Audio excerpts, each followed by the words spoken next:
sa nang kada kakiko siyang tuwang kasa kabuhay na nenan natin hinggeng se kagimlaw mapalay ka ng buwan se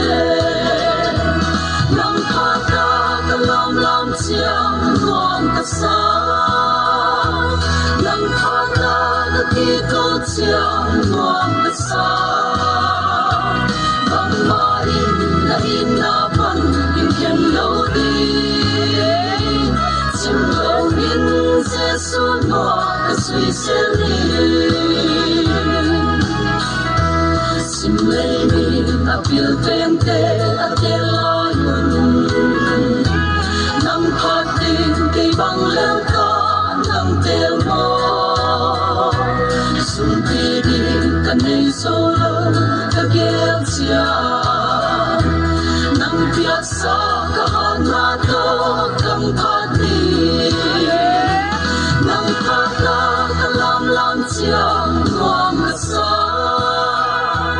nang kakakakikot siyang muang kasa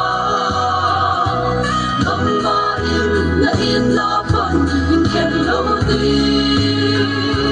simlawin sa sunwa kaswi selin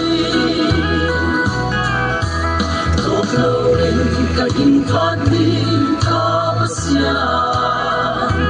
crosspoint kaging suiling o sesu buwan po na lemin siya na kamsong le nang bawpo kaging mele abungi nang pagkakalamlam siyang buwan kasa nang pagkakikot siyang buwan kasa mangain na hinapan yung kenlodin simlawin sa sunwa kaswi selin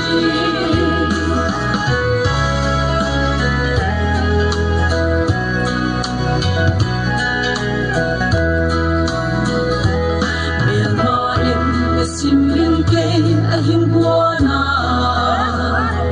kay mahal na kaswan siyang kalalse isang mo na banhara ng puwisya kasalaw kasusel din ng hangin ng pagkakalamlam siyang muang kasa